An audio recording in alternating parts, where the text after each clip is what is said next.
Welcome, everyone, to our episode of Movement Made Better podcast, powered by Stick Mobility. Today, we have our golf guru, our golf buddy, Ben Shear. Ben, we will turn it over to you. Give the little listeners a little background on yourself, if you would, please. Yeah, hey. Well, appreciate you guys having me on. Basically, all of my time is taken up between hockey and golf. Been working with professional golfers since the late 90s. Which is, in the golf fitness world, a very long time, long before it was popular, long before there was much going on. I've been doing it a long time, work with a bunch of PGA Tour players. I'm on the staff of Golf Digest. Did a national radio show for 4 or 5 years on Sirius XM, talking about golf fitness, which was kind of cool, being the first guy ever talking about golf fitness on a national radio type of scale. And I'm in New Jersey. I have my own facility. We have big juniors programs. I work with, amateur regular golfers like everybody else does, just guys getting off the couch, trying to put the ball in the hole and not have their back blow out or whatever the case may be, like many of the other people out there. So, I think what's cool about my experience, at least in the golf world, is that I get to work with the most elite players in the world down to young kids and, everyday, golfers and everything in between, which is pretty cool. You kind of learn, we tend to love to do what the tour players do. And you learn very quickly that amateurs are not just not tour players. They're not, they're physically, if you're sitting behind a desk for 30 years and working 50, 60 hours a week, you probably shouldn't be doing what Adam Scott's doing. It's probably not probably not the best plan. So it's, one of those type of things where, you get some knowledge. And, what's interesting is a lot of the guys on tour, that's all they do, right? They live out on tour. They travel every week.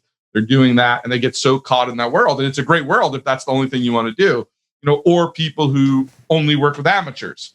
I've been fortunate enough to work with both.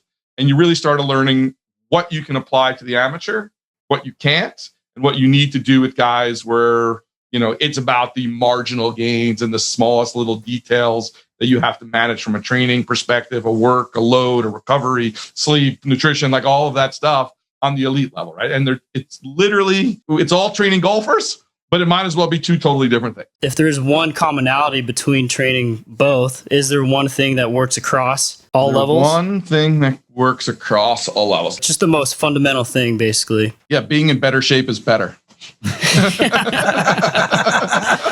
Being more flexible is better. Being stronger is better. Being more flexible is better. More speed is better. All of those things, right? I mean, it's a relative term, but like what's unique about most tour players are they have, how do I say this without saying it the wrong way, but they have kind of the mobility that most women have naturally. They're super flexible. They're super mobile. They move really well, but they have the strength of a man. When you work with amateurs, most women move really well, but they're lacking the stability, the strength, the power, all of those things. And most men, I always say most men are strong enough to shoot par. Like from the white tees, most men have the strength that if they had the skill, that's not limiting their ability to be a scratch golfer. Their flexibility might be limiting their ability to be a scratch golfer and getting their clubs in good positions and doing all those things, but they're already strong enough. Their movement quality is not good enough. Like I said, their flexibility is not good enough, all of that stuff, but they're not limited by strength from the white tees on, a normal quote unquote golf course. You go out and shoot a good round. If they, you can hit it 230 and put it in the fairway on most country clubs or most municipal golf courses, you can play and you can hit in the fairway 230. You can shoot par. Yeah, for sure. Right. And most guys are strong enough to hit it 220, 230. And, you don't have to hit it 300 yards, Bryson 400 yards or whatever. You don't have to do that to be a good amateur golfer. You really don't. Love the fact that you brought up that there's a clear distinction between the pro level golfers and your amateurs. Do the amateurs have a hard time responding to that, though? Do they? Yeah, look, I mean, it's sexy, obviously, to talk about what tour players do. Or, we read about it in the magazines. We see it on Golf Channel. Somebody posts a video who's a tour trainer and they're in the gym with Justin Thomas or whomever. And, the average golfer loves to follow all that stuff. They love the tour. They love these guys. It's kind of, golf is really unique in the culture it has, almost unlike any other sport where because you can play from kind of 8 to 80, and most people, no matter what sport they come from throughout their lives, at some point become a golfer, right? Like, oh, I was a soccer player. Okay, well, I turned 30 and I got a job. I started taking up golf. Or, I was a baseball player. Everybody becomes a golfer, I know there's a big hockey guy. I'm a big hockey guy, right? It's like Yeah. all my hockey guys, all they do is play golf. I mean, tons. Like my summer, I do very little golf training. I spend the whole summer training like college and pro hockey guys. Mhm. The minute they leave the gym doing their hockey training, where do they go? They go to the golf course. Golf course. Yeah. Right? And like in my gym, I have a lot of hockey stuff, and I have a putting green, I have a place to hit balls. I mean, all they want to do is hit balls and putt and everything. It's like, dude, we got to work out. Let's go, man. Like, we're here for hockey, right? Like all they want to do. Like people love golf, right? So everybody eventually becomes a golf person in some way. They really do. And that's what makes golf so unique. It's like people from every sport ultimately go to golf. No other sport has not everybody says, oh, I'm going to take up lacrosse or I'm going to take up ice hockey or soccer or whatever you do. Everybody ultimately goes to golf. And so you have so many people so fascinated about what these world-class players are doing. And because the ball is sitting on a tee and it doesn't move, people have this perception that they should just be able to do whatever they want and hit it just so perfectly and beautifully. Like, there's not a fastball coming at you 95 with a curve and you're like, or a fastball and it's like up high and away and you have to like react to it. You think, oh, it's just sitting right there. How can I not hit that thing? It's got to be so easy, right? And golf is so hard, right? It's such a hard game. But their perception is that it should be easy. So when they see whatever, Justin Thomas, Adam Scott, Tiger Woods, whoever your guy is, doing all this stuff, they go, oh, well, that must be the reason why I don't hit it like him, because I must be able to do, I should have to do that magic exercise or whatever it is. And the reality is, it's like, you can't touch your toes.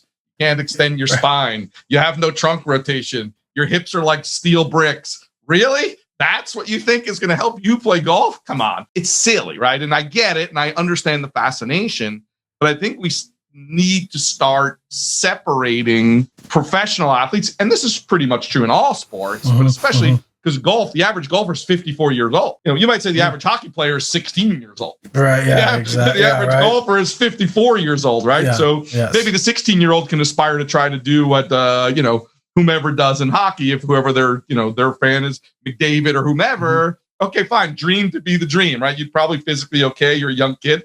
But at 54, sitting behind a desk 50, 60 hours a week for 30 years, maybe having that kind of turn and ripping at it out of your shoes and jumping up off the ground and all that stuff. Not saying that you might not be able to work your way to that, but day one or certainly day 50, that's probably not the best thing that's going to give you the most return for your time. Most guys, the fastest way to hit it farther is get more mobile. Just get a bigger turn, get your hands deeper, get the club deeper, have more time. If the further you get the club back, the more time you have to create speed. I got guys working, they can barely get their club like halfway back and they're doing speed drills. I'm like, man, like really? I'm like, look, if I can just get you to turn better, I promise you your speed's gonna go up way faster than that speed drill. So you're finding that most people that come to you they're thinking about, I need more strength, and before I need that's a higher priority for them than mobilizing. Number one thing people want is to hit the ball further. I think that is golf's sexy thing, right? Like I want to hit it far. Like, look, I'll be honest, I want to hit it far, right? I'm sure I know Neil's a good golfer, right? I mean, he wants to hit it far, and like I don't play a lot of golf personally, which is crazy, but I don't play much golf. But I know that when I go out, if I go out and play with a buddy and he kicks my butt, but I outdrive him, I don't care. Still a good day. Dude, I kicked your butt. Yeah, but I outdrove you, dude. It's all good. Right? Like that's kind of how golf is. Like there's the bravado, macho thing about hitting it far. And everybody wants to hit the ball further. But we have to take a step backward and say, what is really the best way for you where you are physically in this moment to do that? Like I said, for one person, speed the greatest way to pick up club head speed maybe just to increase flexibility and mobility because their swing is so short because they can't move.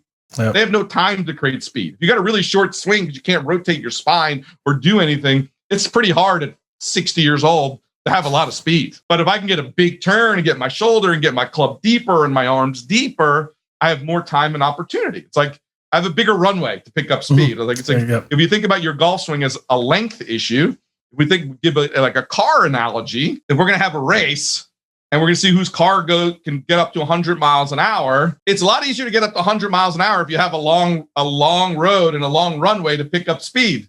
If you only have a very short distance to get to 100 miles an hour, you better be pretty gifted and pretty talented. Gives you a longer road, right? Where to get the speed, you need a bigger motor.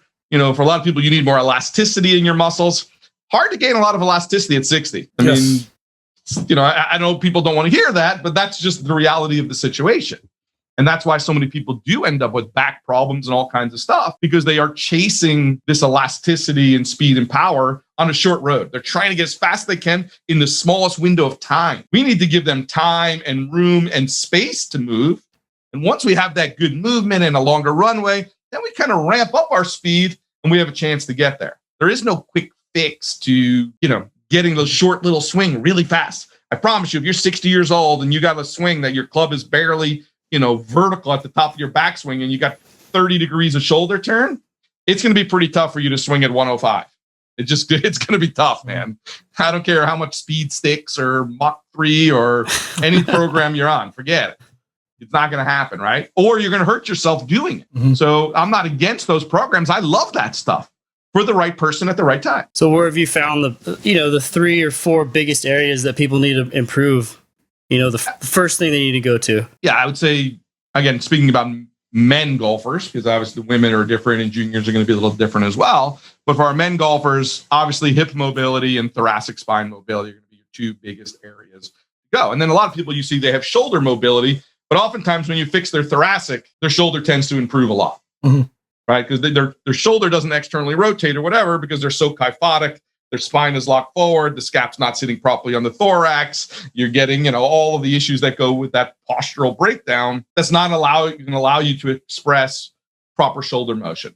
But once you get that thoracic extension, I said rotation, but I always think about it really as extension preceding rotation, right? Because if you have a lot of kyphotic posture, you're not going to rotate well.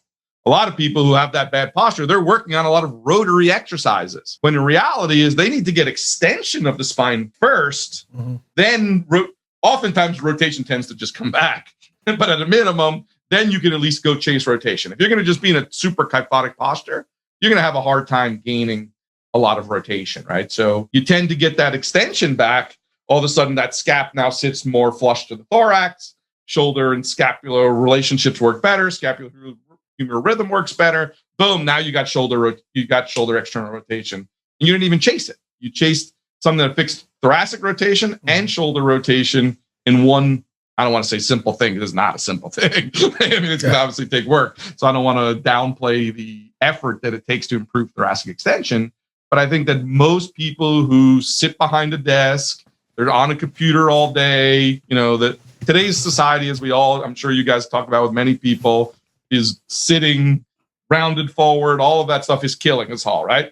So, all the stuff that you guys do with the sticks, doing couch stretches, all of those type of things are critical to unwinding the sitting all day and sitting in a kyphotic posture, right? So to me, those things are the foundations of what we need to do. We need to undo what I call reverse patterning. We need to reverse pattern our daily living to get us back to at least a normal state of function. And then we can start saying, okay, what do I really need for golf? But oftentimes just reverse patterning the problems we've created still gives us a golf performance uptick, even though we didn't chase it, because we do now move better. Our spine is moving better. We do have a bigger turn. We can load into our hips properly or better than we were, whatever the case may be. And we get a lot of bang for our buck with, I don't want to call it simple things, but not sexy, fancy things, should I say. How would your approach differ for, say, an amateur golfer that comes to you at the age of 30 versus that amateur golfer that comes to you at the age of 65? Yeah, so obviously a big difference. So my first question with those people usually would be, what sports did you play as a kid? How good were you at those sports as a kid? A guy comes to me and he's 30 years old and he says, I played Division I college baseball and blah, blah, blah. You're like, okay, well, maybe we got something here, right? You know that he's got some talent, probably. He's got some genetics. He probably has some inherent speed in his system, or he wouldn't have been able to play at that level or something. Or you get another kid who is just another guy who comes in, same guy, who's like, what? I never really played golf growing up as a kid. I wasn't much of an athlete. I, played the trumpet or whatever. I did theater. I was a smart kid. I was focused. My parents didn't have a lot of money. I had to have a job after school. And there's lots of reasons why people didn't participate in these things. And you know what? Now I have some more free time. I'm just taking up golf. That guy I'm going to treat very differently than the guy who says, I played college hockey, baseball, whatever, right? Where I'm going to kind of say, hey, I'm going to kind of try to use, if I can, if there's a time and a place, use maybe some of my more tour type performance training stuff with that baseball guy. And I might treat the other guy almost more like the 60-year-old. Like, hey, look, why do I want to try to make this guy elastic at 30 years old? Because he's going to probably still be sitting behind his desk. He's still going to be doing all these things that are going to be whatever. And I'm going to have to unwind it again anyway. So I'm going to try to teach him to move in a way that's low stress on his body, easy to be efficient with, right? Instead of trying to have so much, in golf, we call it X factor stretch, where you're firing your hips out underneath your upper body. I'm going to let him kind of move his hips and everything together. Let that front heel maybe come up in their backswing so it's easier to turn. Make the game as easy as I can, because I know here's a guy who doesn't have a lot of athleticism or doesn't have much experience with athleticism. So why am I going to try to give him the most complicated way to play golf like the best guys in the world might be doing? I want to simplify the game for that guy. I want to make the movement pattern simple. I want to make delivering the club simple. I want to make getting the club in good position simple. I want to find everything that I can to make a person enjoy the game. Because, golf was unique also in that no other sport in the world, you play more as you get older. Like people right? Every other sport, as you age, you start playing less and less and less and less. Like you dance, like how much hockey you playing now, man? Well, right now I can't even get on the damn ice. Oh, yeah, true. But like once a week is a good rate. Right. So once a week, like your kid, how many times a week we play? Oh, like my kid plays U18 AAA right now. He doesn't come off the ice. Yeah. You want, even if you play in a house league, you're still on the ice 3 to 4 times a week, right? Correct. So, and you think, at 60, how many times do you think you're going to be playing a week? Once a week would be my goal. I'm still trying to just maintain once a week, right? Right. You'd be hoping to still play once a week. That's what I'm hoping for. Yeah. Yeah. Well, people in golf, they're like, oh, next year I'm going to retire and I'm going to play golf every day. Every day. Yes. Yes. Every day. Yes. You're like, your whole life you've never played golf every day. You're now 70 years old or 60 years old or whatever. Now you're going to play every day. Like, give me another sport where like you're going to like bring up your intensity of activity, like that magnitude. It's the only sport that goes the other way. Yes. So having your body be prepared and be able to do it and move and try to keep the stresses and the torques and all that stuff in check the best you can is going to be critical to that person to be playing every day. Or they're going to be playing every 4th day, and probably the day they're playing is with 3 Advil and a Scotch. It's going to be 3 holes a day. Yeah, pretty true. Yeah, that's very true. Right? So, I mean, it's a unique sport in that side. And, I don't think that people really step back and think about it through that lens. We tend to just look at what the best players in the world are doing, and we say, oh, well, if that's good for, Brooks Koepka, that must be good for you. It's like, not so much. So I know you have a pretty in-depth assessment process with your tour players and your competitive golfers. Yeah. Now, do you ever use this with the average golfer? So I still have a pretty, what I would call telling screen with our average golfers. My screen is not like just doing a basic TPI screen. It's definitely more in depth than something like that. If a person does still want to get some speed and other stuff, I will look at some power types of numbers as well. So my full assessment for like an amateur golfer is still an hour to an hour and a half. I still want to really get a more global view of them from a physical perspective. So I'm a big red cord guy. So I do some red cord assessments with them. I do some TPI stuff. I've created some of my own stuff that I've created. I do a bunch of different power stuff. I have 1080 motion and all kinds of cool technology and stuff in my gym. We have ballistic balls, which are med balls with sensors in them and stuff like that. I think some of the med ball testing that's kind of popular in today's world for how far you can throw a ball as a measure of power, I think are antiquated. Like golf, there's a launch angle perspective. If I throw too high, it doesn't quite go that far. If I throw it a little bit on the too low of an angle, it doesn't go too far. Well, that doesn't mean I wasn't powerful. It just means I had a bad angle that I threw it at. Yeah. Yes. Right. So looking at distance. And so if I'm even comparing, you, Neil, if I say, okay, throw this med ball as far as you can doing whatever, and you throw it, let's just say at a, 14-degree launch, and we say, oh, that's optimal. And next time you throw it, it's at a 16-degree launch and it goes shorter. I look like I did a bad job with my training. And maybe you're actually way more powerful. But because your technique had changed or the launch angle had changed, I always give the people the hose example, right? So if I turn my hose on with X amount of force, right? Yes. And it's where does the water hit the ground, right? Mm-hmm. So if I have my thing perfectly parallel to the ground, my hose parallel to the ground, the water will depending on how much pressure I have coming out, it will hit the ground at a certain point. As I start tipping and pointing that hose upward, that point that the water is hitting the ground is getting further and further and further. But then there will be a point where it starts pointing too upright, where it will start getting shorter and shorter again. So using distance of throwing an object is really, in my opinion, a silly way to measure power, right? So nowadays we have technology, but you can get medicine balls that have sensors inside them, and you can throw it 4 feet to somebody or off of a wall, and it will give you, what was your watts, your newtons, your meters per second, measure all that stuff. And it doesn't care what angle you throw it at. Are you actually more powerful or faster or whatever, or are you not? Yes or no? And that's all we should be focusing on. Like, some of the stuff I think gets lost in translation, and they seem like cool tests. And, they were probably really cool tests before we had technology to do a better job. But, nowadays, what's awesome is that we have so much data, so much information that I think as a trainer, I want to feel like, as I do my programming for people, that I really know about them really well, that I'm not getting confused by what I'm looking at. And I really want to be able to track my progress and say, hey, did I make the positive change that I want or not? And it doesn't mean you're always going to be perfect in your program design. You can make a mistake and not get the change you want. But at least for sure, that didn't make a big change.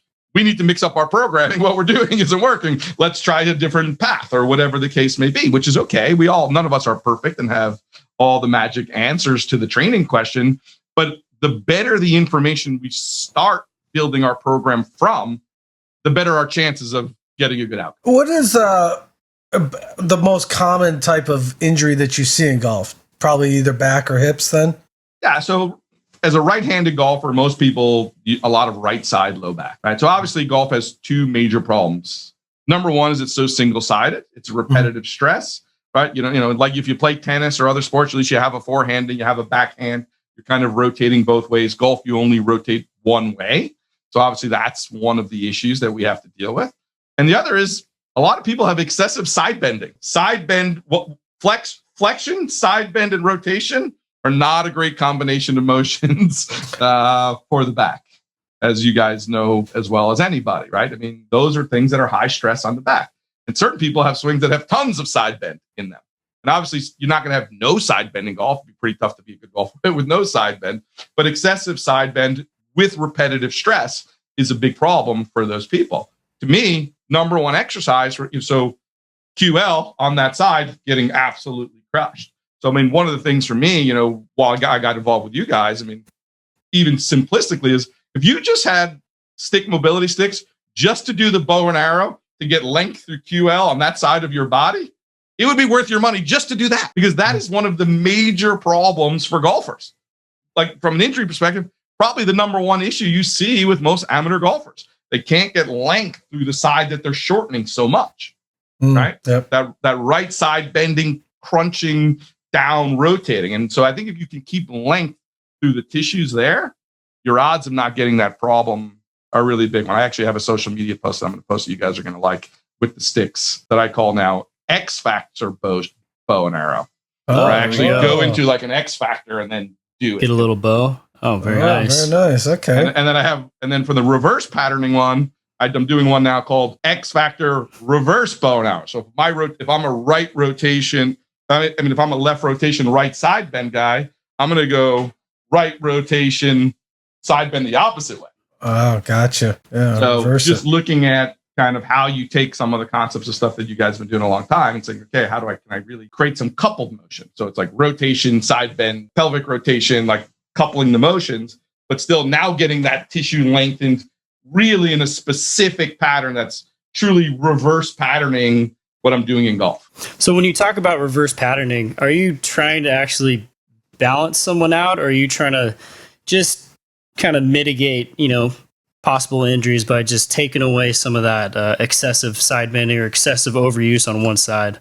Yeah, I would say it's mitigate. I think it's almost impossible to truly, again, if I sit behind the desk all day for 8-9 hours a day, it's going to be pretty tough to reverse pattern sitting all day for 9 hours unless I'm really willing to, lie extended backward over a stability ball to sleep overnight or something like that, right? I mean, I don't think that's a realistic thing. I think we're just trying to get those tissues out of that position, get those joints out of those positions, create some space in there, create some mobility in the tissue, because, our body is a great adapter. So if I sit all day, You know what my body learns? Oh, that's what I'm actually supposed to be good at. So let me get really good at sitting. So let me shorten those hip flexors. Let me get that kyphotic posture locked in. So shorten that whole front fascial line, or, get the back one overstretched, long, all of that stuff. So like your body's going to adapt to what you ask it to do the most, which is really cool. I guess in a lot of ways, that's how we survived for a long time.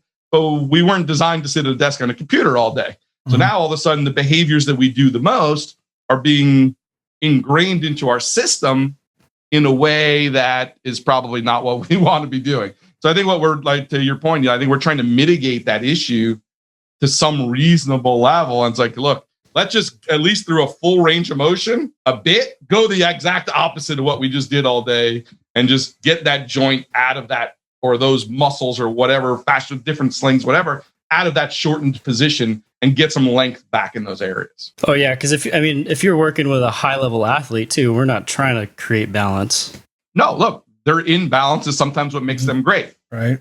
But there's a point where that can go too far and all of a sudden it becomes a problem. So I might want them to have the ability to be a really good side bender, but I don't want them not to have the ability to side bend the opposite direction, which is what happens, right? If you only do it the one way, if you ever walk behind a PGA Tour player, a right-handed PGA Tour player, they literally walk with their left shoulder really high. They're literally bent to the right? From I think bend. my right shoulder's, it's a little bit lower than my left, just from all the years of playing.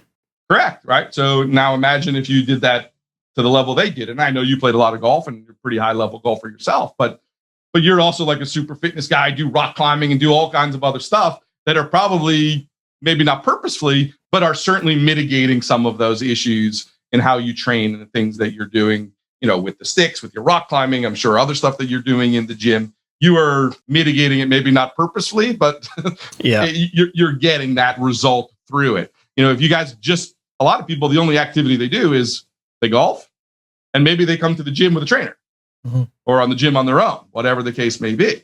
They're not doing rock climbing and all the other cool stuff that you're doing, right? So they're not going to get that mitigation process unless it's purposeful. Do you think do you think too many trainers that work with golfers are trying to overcorrect? Overcorrect what? When it's a huge imbalance, let's overcorrect, and they try to actually overcorrect the issue. Like we talked about, that imbalance is what allows that person to perform at that level. Yeah, I think on the tour level, you see guys who have those type of what I would call functional adaptations, that because of it and trying to do it at a high level, they actually adapt. Like we were saying, adapting to sitting, they actually adapt the golf swing, right? Which is probably helping them be really good. I don't see many amateur golfers that are adapted to their golf swing. Most amateur golfers I see are adapted to their desk, sadly. You know what I'm saying? The amount of time that they play golf versus the amount of time they sit in desk is a disproportionate relationship. How important is your breath work in regards to synchronizing that with the golf swing? So obviously, we can go down a whole rabbit hole here on breath and intra-abdominal pressure and expansion and compression and all of that stuff, right? I do think breath is, both from an exercise perspective, super important. Because a lot of the people that I see who lack that shoulder external rotation and some of that scapular relationship, they don't know how to get proper expansion in their system through their breath and all of that stuff. So, right, oversimplicity, you think inhale is expansion, external rotation, extension, all of those things. Exhale is kind of internal rotation, flexion, pronation, all of those things. I guess it's a oversimplistic way of thinking about it. But yeah, I think that if you're in your backswing, if you took a big, deep breath in, and created expansion that would help external rotation, it would help trunk rotation, all that stuff, and then actually forcefully blew it out on the way down. Almost what, you think of a Serena Williams in tennis or a martial artist that, she grunts, you hear the karate guy go with his kias, whatever they're doing, that's forceful exhalation, right? That's what they're doing. Like, I don't know if they consciously know it or they were just taught it as kids, but that's what they're trying to do, right? The grunt, they know that just works. Like Serena knows when she grunts, that's more powerful, right? Because that's creating this compression and this contraction action. And if you take the big breath in, it's like you get wind up, everything gets loaded up, and then you blow it out.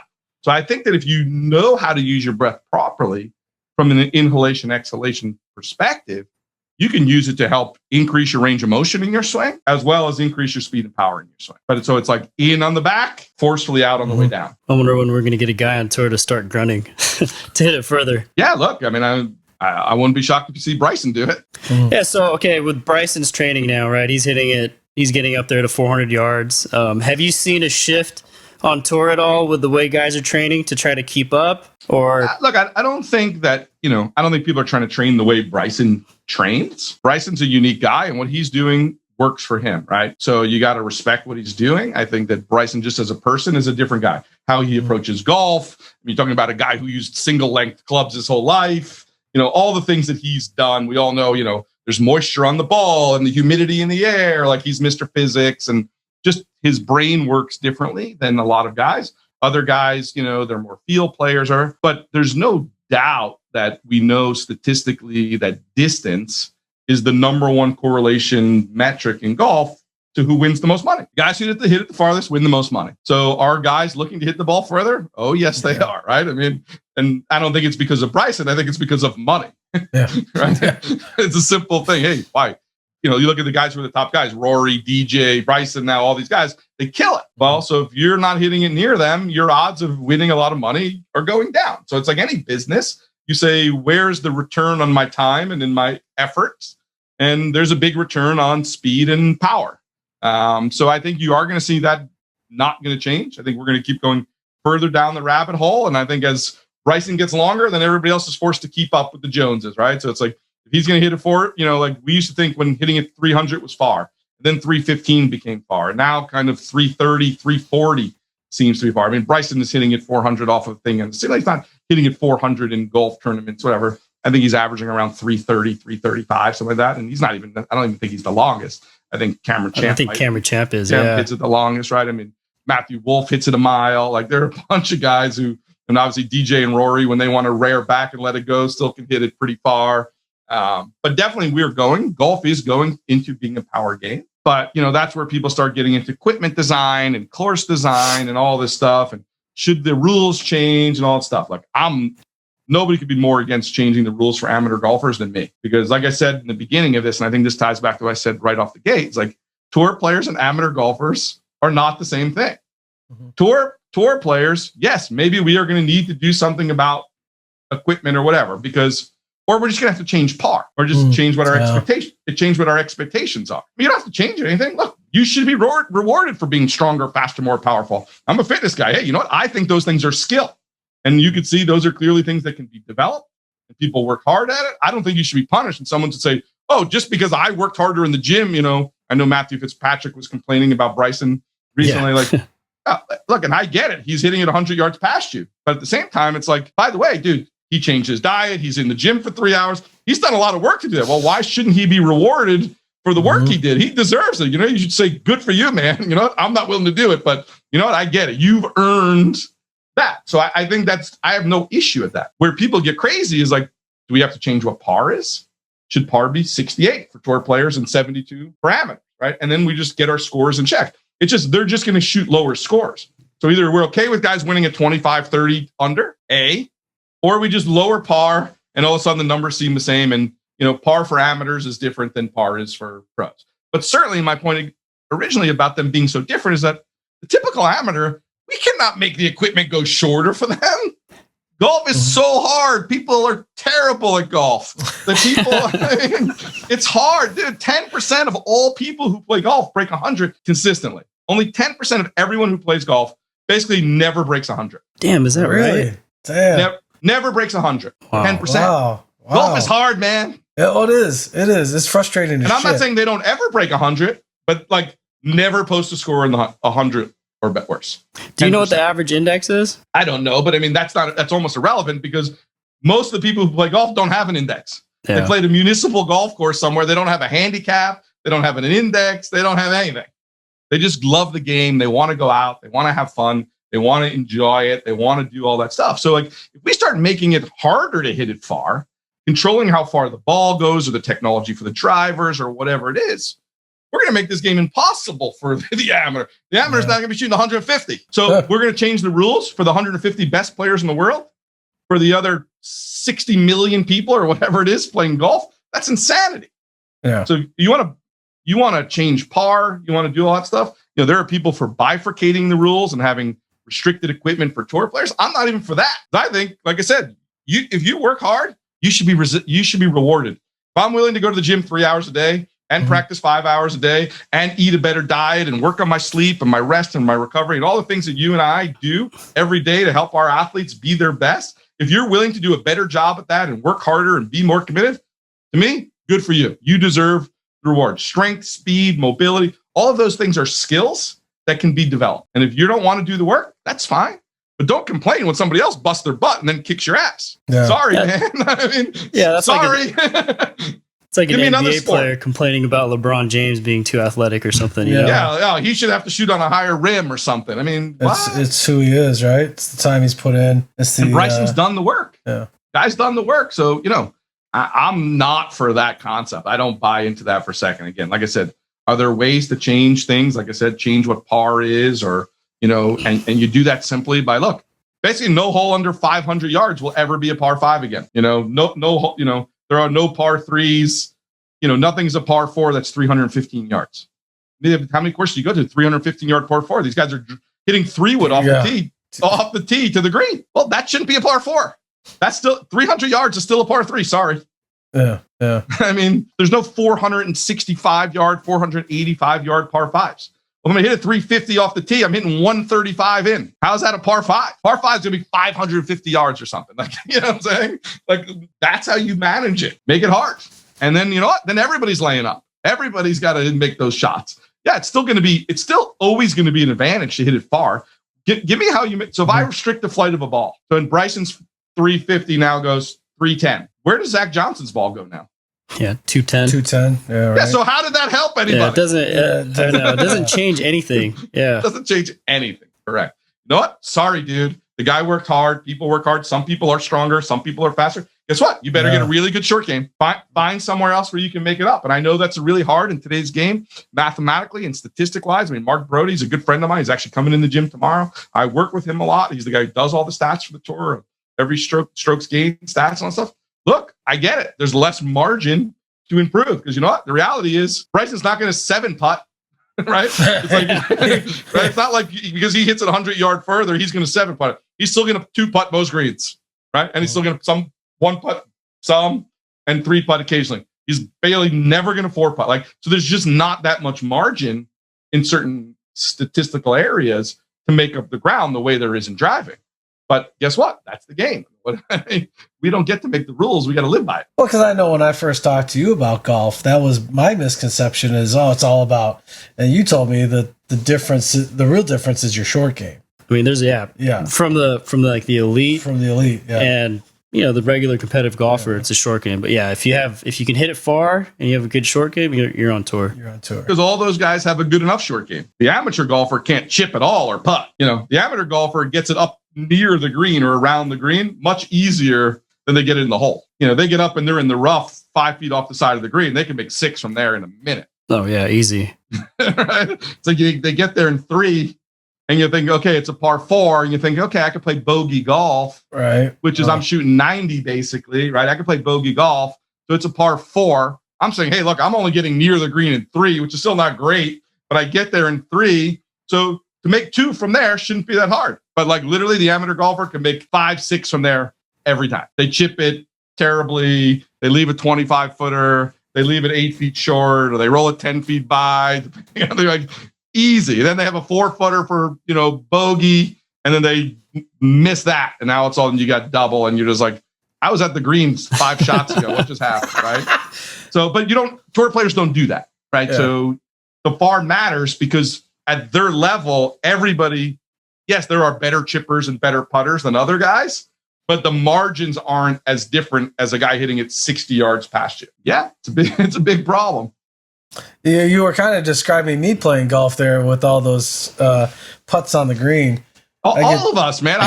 Me too. I mean, it's hard. Golf's hard. Well, it's kind of funny because when Neil took me to the driving range and started trying to teach me some technique, it's a frustrating game. Well, you're so dialed into hockey too, right? It's just so frustrating. So you got to have him have a lot of lateral motion in his swing and be really flat with his swing. Because if he's not flat and lateral, Like he needs to move off it and move into it. Yeah. Because in hockey, so in golf, we create rotation with a ground reaction force. You have push-pull of your feet to create torque and create rotation. Well, if you push-pull your feet in hockey, you do a split. You're right. Yeah. You do a split on the ice. Exactly. Yes. So hockey players use lots of lateral motion and then their edges to create lateral push and lateral braking to do it, right? So my hockey guys that I work with, I let them use a lot of laterals, and they have a tendency to have their arms they have a really low arm and shaft plane because they're used to bring the hockey stick around them. They're not used to getting their hands up high. Yeah. Like when their hands get up high, they're like, now they're chopping wood. That's the only thing they know about high hands is like, let me go chop some lumber. They can Is hit that a what hockey you were puck. seeing? Oh, shoot, man. I don't remember. That was a long time ago. It was a while ago. It's been a long time since we've been in the driving range. Right, but you follow what I'm saying there? No, I can easily sense you're a that, lateral guy, you're a flat guy around the body, and all of a sudden you might be like, oh, this is not so bad. I mean, don't get me wrong, you're not going to be great at golf, but you'll make better contact more consistently because you're tapping into what you do. You don't know from torquing the ground. Yeah. There is no torquing in hockey. Yeah. I mean, in today's hockey, the way you shoot, literally, there's not even any rotation. You just flex your stick. You just push, pull, and twitch. Yeah. The technology of the sticks. And the game's too fast. If you pull the puck behind you like we did when we were kids, and then point the toe and all, if you pull the puck behind you, the puck's gone. The other guy's already going the other way. Like you got to keep it in front of you. You lean on your shaft. You flex the shaft. You push, pull, and you give a little wrist twitch, and puck comes off like a missile. No, I mean, it's crazy. Man, I watch my kid shoot him. It's like he's barely moving. It's like, whing, and the thing comes out like a rocket. It's crazy, right? And it's like, how do you shoot it like that? I mean, when you and I learned to play hockey, at least when I did, we were using wooden sticks. Wood sticks. I still have one wood stick.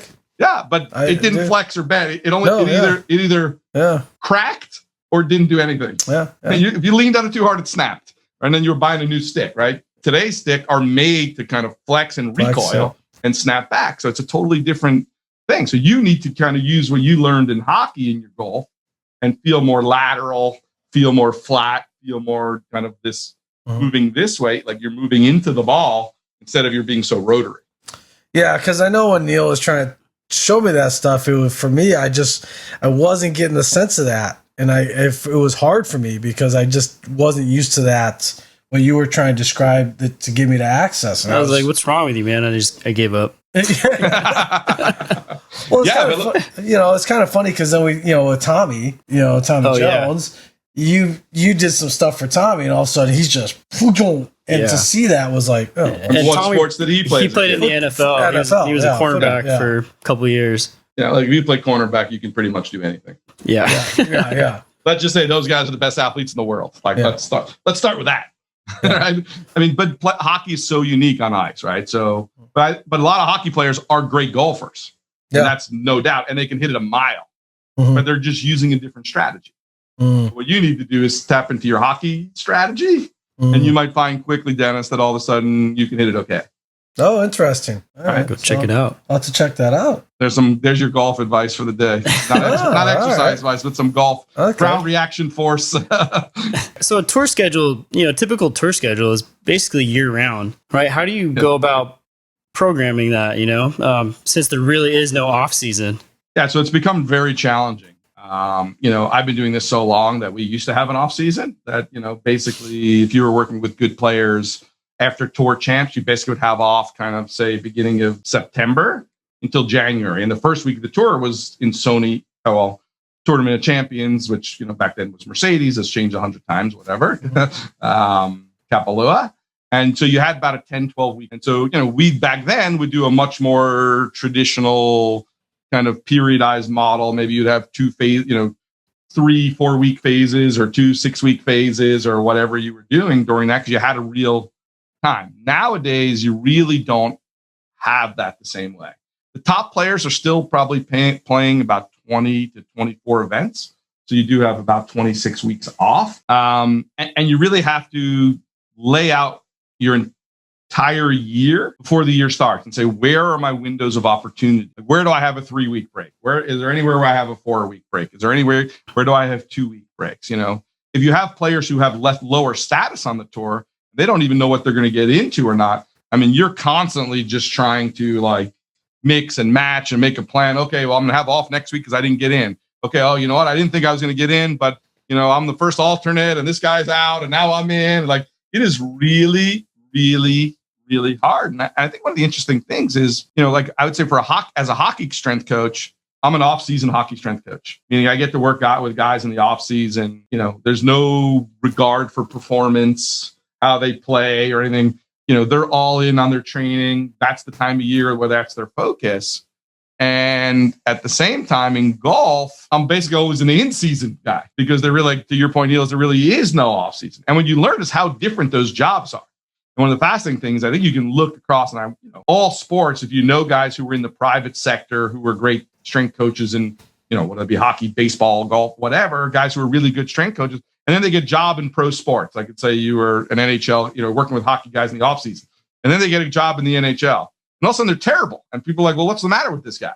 It's like, no, because it's not the same job. Yeah. You're a good off-season coach. You're stinking season because you're not managing injuries, bumps and bruises and sleep and recovery and on the road and all of this stuff. And you see it in baseball all the time. Guys who are great baseball off-season guys, and they're not great strength coaches in season.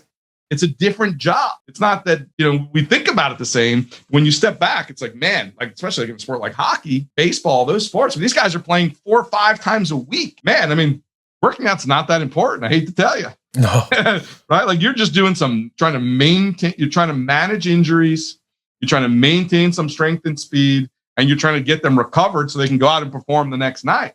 You're not worried about all the other stuff the cool, fun, sexy stuff that we get to do in the off season. Let's get stronger, more mobile, faster, explosive, do all this cool stuff. That's not the job in season, right? So golf is really tricky. And sometimes, depending on who you're working with, you can, like, if you got a guy who's a top player who is in all the majors, he's in all of those things, you could sometimes get a guy like that to commit to saying, look, I know I got a bunch of weeks, but I'm trying to win majors now in my career. I've won a lot of golf events. I have money. Not that I don't want to do well, but I'm willing to prioritize getting ready for the Masters, whatever I'll use. And they will literally say, look, let's take the next 12 weeks and prep. And even though I'm going to be playing, I'll just do what I'm supposed to do on the road, on the gym. I'll just do whatever. And maybe in that 12 weeks, they're only playing 4 or 5 of those weeks. They're not going to be playing every single week, right? But they'll just get on a plan and say, look, the chips will fall where they may those weeks, but my goal is to be peaking for a major, right? So each player kind of has their own, where other guys are worrying about keeping their cards. And they're like, anytime I get a chance to tee it up, I need to put a check in my pocket and make some money. So I keep my status on tour. I'm not in any majors. I'm not in any invitationals, and I'm not in the WGCs. All right. So if you get rid of the 4 majors, 4 WGCs is 8. And then things like Colonial and Memorial and a bunch of these other invitational stuff, that's like 10 weeks off the schedule that you have no event to play. Right. So, and those are the biggest money and the most world ranking points. So you're playing in smaller events that have less points, less money, less whatever. You need to perform those weeks. So those guys have a total different mindset. That week at Mississippi or whatever, where other guys are just getting reps in, they're grinding like it's the Masters for them. Mm-hmm. Right. And you're going to have to approach that guy very differently. He's in his major. For him, that might be his major week, especially depending as the season goes on, depending on what type of status you have. As the season gets late, it's not like you're on the Yankees and you have a contract and I got 3 more years on my deal. Like on the PGA Tour, if like you're outside that top 150 on the money list, and we're getting down to the last 2-3 weeks and you're number 175, you don't get inside that 150, dude. The jig is up. You're off the tour. Thanks for coming. See you later. Bye-bye. Mm-hmm. Right? It's like the pressure on those guys for those weeks are worse than the pressure of major championships for the bigger guys, because this is for their livelihood. This is for their life. This is to pay their bills. So like, these are things that people don't even understand and talk about. So the psychology and what matters to whom, when, really plays a huge role in how you start looking at your programming with each of these players. And I could have guys that I work with, who are doing on one end of that spectrum and guys on the other spectrum. Like, I'm going to Florida next week to do Masters prep with one of my guys, right? And I have other guys who are not in the Masters and are, playing this week and next week, and they're going to be off the week of the Masters. And they're like, Masters week might be a workout week for them or whatever. So, it's not a simple thing, and it's really, really hard to do. I think it's a disservice to the players, to be honest. There's no other sport in the world that doesn't have an off season. Yeah, it makes no sense. Crazy. It's crazy, right? I mean, it's a grind. You're traveling, you're there, they're playing 4 rounds. Most of them on a Wednesday have to play a practice round in the Pro-Ams. You're sleeping in strange beds, you're on the road, you got time change, you got all this stress is outside of just the golf part. And then it's like, well, how about like 6-8 weeks so I could just like chill, like actually take 2 weeks and do nothing so I can totally refuel and then maybe get into have a good month of training and prep or 6 weeks of training and prep before I have to go back out. I mean, it was great when we had those 10, 12 weeks. Today's tour is a little bit of a problem, to be honest, I think, for a lot of these guys. And I think it's also partly why we're seeing more injuries than before. Yeah. We're not getting that true big block of time where you can literally put your clubs up on the shelf for a couple of weeks and be like, and I remember, I was working with Luke Donald. I still work with Luke, but in like between 2010 and 2011, I mean, we put the clubs away for a month in the off season. We had 10 weeks off and literally for 4 weeks, we took like a week or two and did no work, did nothing. And then we started hitting the gym hard and doing all that stuff. But literally for a month, didn't pick up a golf club. There's no chance of doing that. And yeah, again, especially if you're not a top player. Yeah, but the way the FedEx Cup works now and stuff like that. I mean, I don't know if you remember when they first started changing the season where, these fall series events started counting. A lot of the guys who were like Luke and the top players in the world, they kind of just continued on the old path. Well, I'm just not going to play until January after Tour Champs. And then Jimmy Walker would go out and win 2 times in the fall. And the guy would be so far ahead in FedEx Cup points. It was like you were done. You were out. Like there was no way for you to get back in. And now all of a sudden, all those guys feel like they at least have to get a couple of those in or literally the season can get away from it, right? Because if somebody goes on a little tear, it's $15 million in that tour, in that FedEx Cup. It's a lot of do re mi for somebody at the end, right? So guys bail. It's like, oh, like it's just really, really tricky to find ways to find those big, big blocks of time and do it. So now everybody's kind of on this, if you get 2 weeks off, that's like a big break. 3 is like, woo, I had 3 weeks off. You feel like, you're killing it. So it's really, really a challenging thing to do. And the tour is just a different world than any other sport out there. And, you got to manage. But at the same time, there's times like if the game is going to get further and faster, like we talked about, hitting it farther, well, how are you going to do that? Like you're going to have to do it while this is going on. You're going to have to be willing at some point to say, you know what? I got to do a lot of speed work. I got to get stronger. I got to whatever it is that you need and make it a priority. And you can't get over caught up with how you're going to play that week. Because if the long-term goal is to be one of those top guys, if you don't do those things, you're not getting there. I mean, it's that simple. Yeah, because I don't think most people know that you fly out Monday, then you play Tuesday, Wednesday, Thursday, Friday, Saturday, Sunday, and then you do this 3-4 weeks in a row. Oh, and you're sleeping in strange beds with strange pillows and different stuff, and it's not like sleeping in your own bed every night. You get in a hotel and you're like, oh my God, that bed was so horrible. My neck is all jacked up. So I wake up, right? Like this, you guys travel a lot, or at least we're traveling a lot before this, doing a lot of conferences and stuff like that. I mean, you get in a wonky situation, wake up the next day, you maybe like fall asleep for 4 hours on a plane in some weird position. And you get up the next day and your shoulders all jacked up. But like you said, I mean, they're flying out on Monday. Tuesday, they might do, a little bit of practice, chipping. They won't have a hard practice.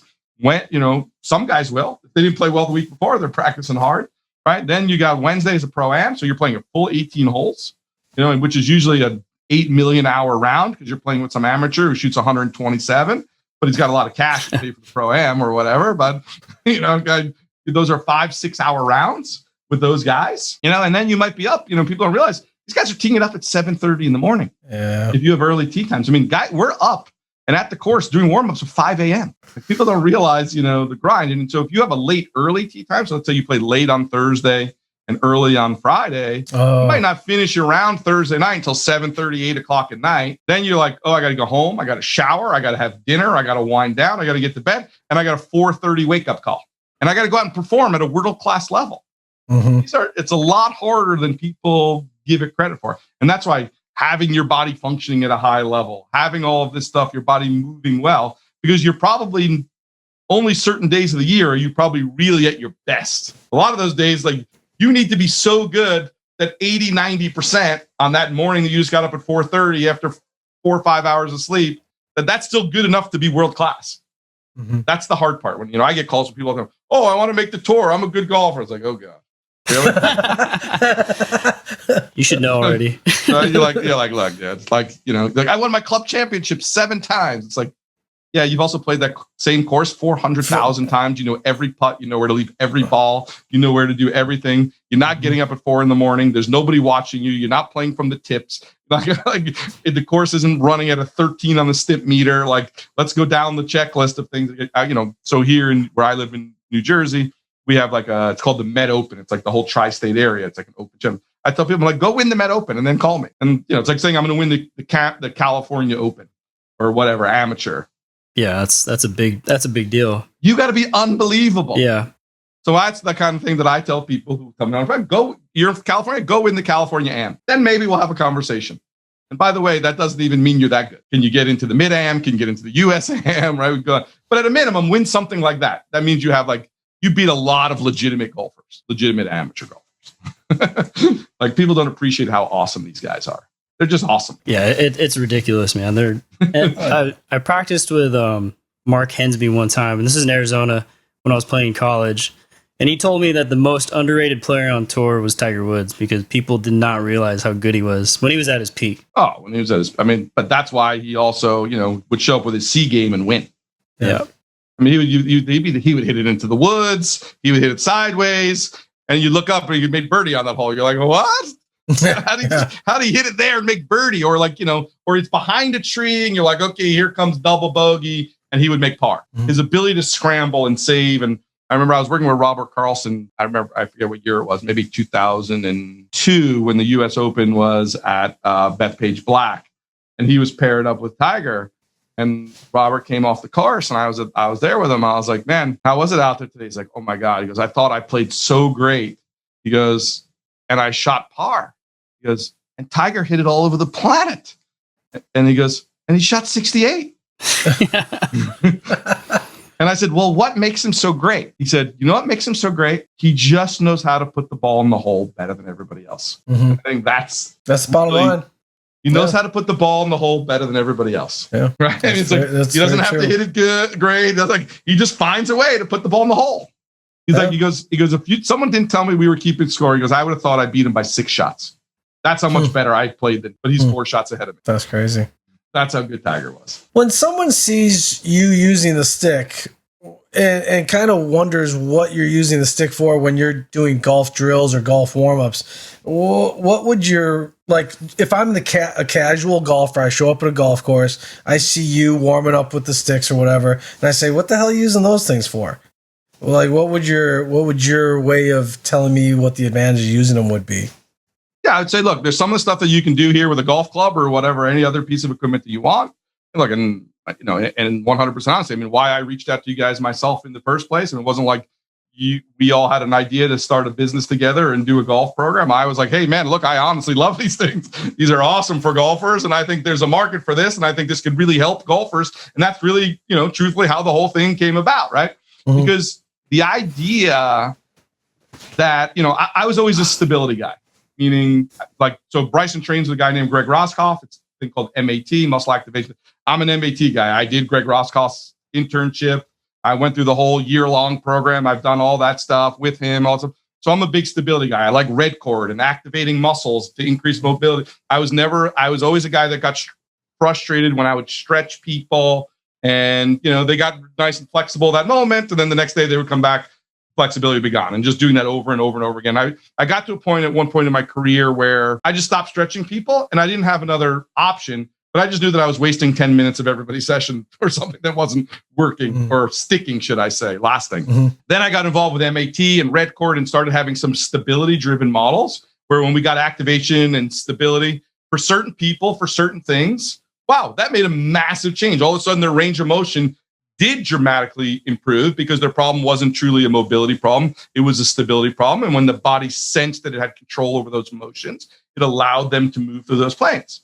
But then when I saw what you guys were doing with the sticks, I was like, now that's taking the whole idea to the next level, right? So when you think about stability, it's having strength or stability in those positions, right? So this was like, oh, I can actually lengthen the muscle, get it in a long position, which is quote unquote stretching the muscle. Mm-hmm. But because of the reflexive properties of the stick, my muscular system and my neural system had to switch on and create an activation of the muscles to actually hold me in that position. So now I was getting strong in the long position. And that's really why people get such great results from the stick, is because for your body to allow you to maintain this flexibility gain, you need to be strong there. Because for a lot of people, when they're unstable, when the muscle gets long, that's the weakest position of the muscle. Mm-hmm. And when the body senses instability, it wants to shorten back up to protect you because you're weak and unstable. Mm-hmm. What the stick does is put you in that long position and actually forces you to get strong and stable in that position. And then once the brain goes, oh, I'm actually safe here, it's okay, I'm not going to hurt myself, nothing bad is going to happen to me, it lets you own that range of motion that you just gained. And that for me was the driver. And that's what I tell everybody. I'm like, you need to be strong when you're long. And when you're long is actually when you're the weakest by nature from a muscular cross-bridging perspective. Mm-hmm. I think I think that's what people don't really understand about what the big benefit is. Yeah, I think there's a misconception that mobility training isn't strength training. Correct. It's getting strong in the long position is what lets you hold it. Because again, like I said, it's not like I didn't get results from stretching people. They got super flexible for the 10 minutes I stretched them and maybe for 10 minutes after, but it didn't last because they were unstable in the positions I put them into. And then the body was just like, well, why would I let you go there? You're going to hurt yourself. So it just keeps taking it away. And we were just in this constant game of tug of war. I would get some, they would take some. I would get some, they would take some. And I, like I said, I had no solution at the beginning. I just knew it wasn't working. So I just said, you know what? I might as well just keep working out for 10 more minutes. I'm taking these people's money for 10 minutes of work that has no value. Yeah. I get more value out of just staying in the gym and doing our strength work for 10 more minutes. And then, like, as I started learning about activations and all that stuff, I started adding some more of that type of work in there with my MAT work. I started using red cord, that work. And then when I saw you guys, I'm like, oh, that's like the perfect tie it all together, because it's not just one or just the other, right? Mm-hmm. So a lot of the stability stuff we were doing was not being done in the lengthened position. It was stability and still getting joint control or, neuromuscular controls still did help me increase my range, but I wasn't actually doing it in the long position. The sticks let me get those muscles in the long position and get strong. And that's when I was like, oh yeah, this is something I got to get involved with, because this is magic for golfers. This is what golfers are looking for. Right. It really is. And again, obviously, people are going to think, oh, he's just trying to sell it or whatever. I mean, that's fine. People can think what they want. But like I said, the truth is I approached you guys saying, hey, look, this stuff is the real deal. I'm doing it with my golfers. I love this stuff. The golfing world needs to know about that. Yeah, I think we've heard from a lot of people that just go through just a couple of weeks of our fundamentals program that pick up distance. Just like you said, right? We're giving them more time to create speed, and and we're taking them through all these different planes of motion and getting their spine to actually bend in different positions. And all of a sudden, they're like, "Oh, 2 weeks? I didn't lift any weights, and I picked up 10 yards." No doubt. There's no doubt. It's a really cool tool. A lot of times the best ideas are simple ones. And this is a simple idea, but super, super smart. And I don't know which one of you guys came up with it, but good for you guys. I'm happy to be a part of this in a small way, a part of the team. And, I'm a huge, huge believer in the sticks and what they're doing. And it's amazing to see the people in all sports, taking to it with such a passion, and seeing it on the floor of NBA games and on sidelines of baseball games, and all over the whole entire sports continuum. But what's unique about golf is no other sport demands such extreme range of motion in so many joints as golf. So golfers need it the most, just because of the requirement of the sport, right? Maybe a baseball pitcher has a lot of.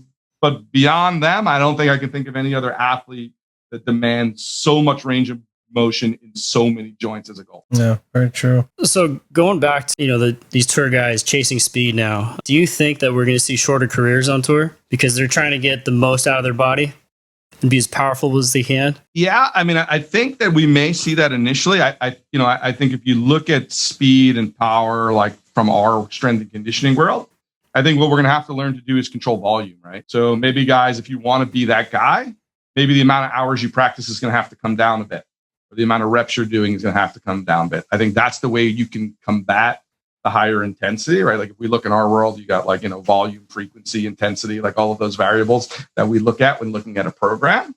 So we know that we're bringing intensity up through the roof. So something else to, somewhere else, the volume, the frequency, whatever has to come down for us to be able to create an equilibrium that doesn't push us over the edge. There are probably some guys who probably have room to do more of both. Like they haven't pushing themselves hard enough and probably have a room to just add some speed work. It probably would be okay. And there's other guys probably who you're going to say, hey, look, let's add this, but let's ramp down, the amount of balls we're hitting per week. And so instead of doing 3 hours per day on the range, we're going to do 2 hours on the range or whatever we're going to do to reduce loads somewhere else.